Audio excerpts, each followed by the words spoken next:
Hey everyone, and welcome back to the channel.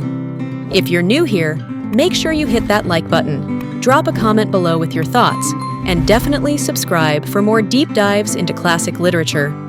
Today, we're tackling a book that has haunted and fascinated readers for generations. William Golding's chilling masterpiece, Lord of the Flies. Imagine this. World War II is raging, and a group of British schoolboys are being evacuated by plane. But tragedy strikes, and their plane is shot down over a remote, uninhabited tropical island. Suddenly, these privileged young boys, accustomed to rules, structure, and the comforts of civilization, find themselves utterly alone. This is the stark and unsettling premise of Lord of the Flies, a story that explores the very core of human nature and asks the uncomfortable question: what happens when the veneer of civilization is stripped away? Initially, there's a sense of excitement, even adventure. They're free from adult supervision. Two boys quickly emerge as potential leaders: Ralph, athletic and charismatic, and Piggy, intelligent but physically vulnerable. Ralph, using a conch shell found on the beach, which becomes a powerful symbol of order and democracy, calls the scattered boys together. They establish a basic system of governance. Ralph is elected chief, and the conch grants the holder the right to speak. Their initial goal is clear: maintain a signal fire to attract rescue. This early part of the book is filled with optimism. They build shelters, establish rules, and for a while, it seems like they might just make this work. They even assign tasks. Some are responsible for the fire, others for building huts. It's a microcosm of a functioning society, albeit a very young and inexperienced one. Think of it like a school project gone completely wild, where the kids are suddenly in charge of everything. However, this fragile order soon begins to fray. Another boy, Jack, the head choir boy, is also vying for power. He's more interested in hunting the wild pigs that roam the island. Initially, hunting is seen as a way to provide food, but it quickly becomes something more primal, something more exciting. Jack appeals to the boys' baser instincts, their desire for thrill and dominance. He paints his face with clay and charcoal, shedding his civilized identity and embracing a more savage persona. This is where the central conflict of the book really takes hold. The tension between civilization, represented by Ralph and Piggy, and savagery, embodied by Jack and his growing tribe. The signal fire, their only hope of rescue, becomes a point of contention. Jack and his hunters often neglect it in their pursuit of pigs, leading to missed opportunities for rescue and escalating tensions with Ralph. You can almost feel the frustration building as their priorities shift from getting home to the thrill of the hunt. Fear also plays a crucial role in their descent. Rumors begin to circulate about a mysterious beast on the island. This fear, initially vague and childish, is exploited by Jack to further his own power. He offers protection from the beast, appealing to the boys' primal need for safety and security. It's a classic tactic: create an enemy and then position yourself as the only one who can defeat it. This fear, though initially unfounded, becomes very real to the boys, symbolizing the darkness growing within them. As Jack's influence grows, the rules and order established by Ralph begin to crumble. The conch, once a symbol of democracy, is increasingly ignored. Piggy, with his intellectualism and reliance on reason, becomes a target for the growing savagery. His glasses, which are used to light the signal fire, are stolen by Jack's tribe, further diminishing their chances of rescue and highlighting the triumph of brute force over intellect. Think about it. The very tool they need for survival is taken away in the name of primal needs.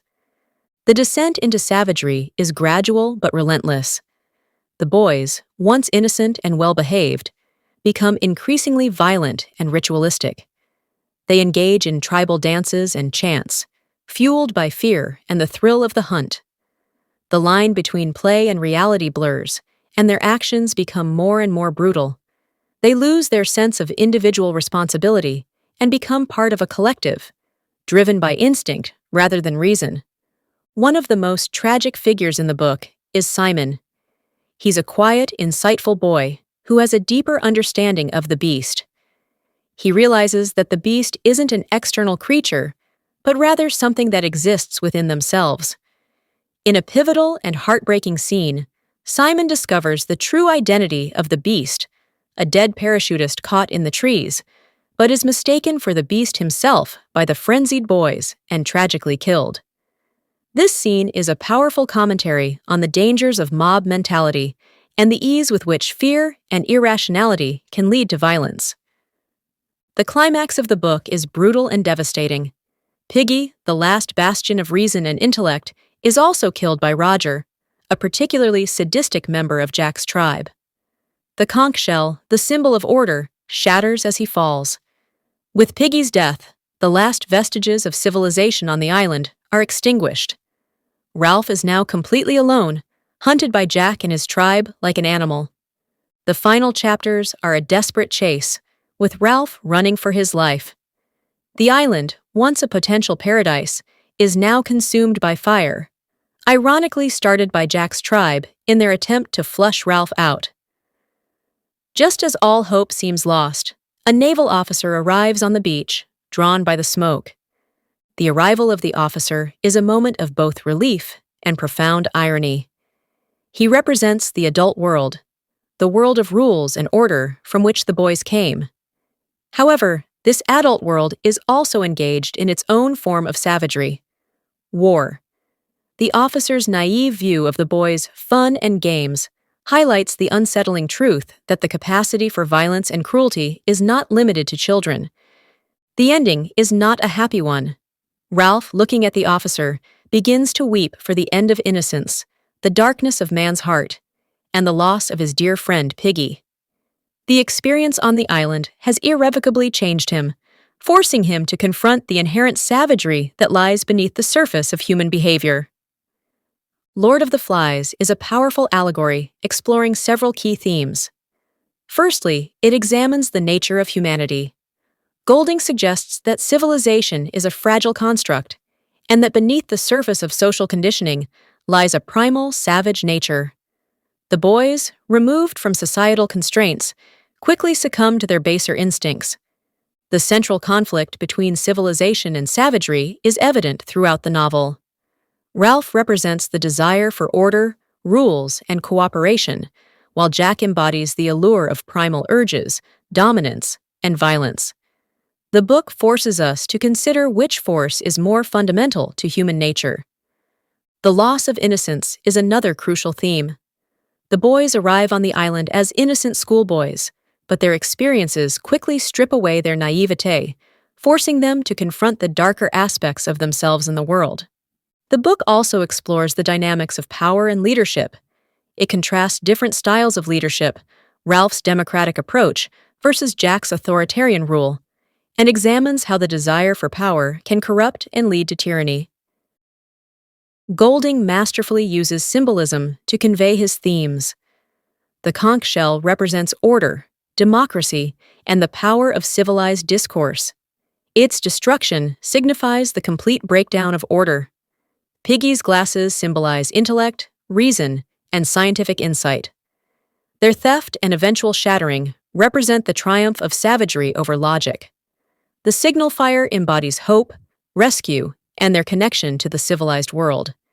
Its neglect highlights their descent into primal concerns.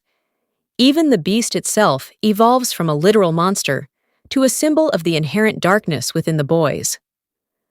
Lord of the Flies, though published in 1954, remains incredibly relevant today.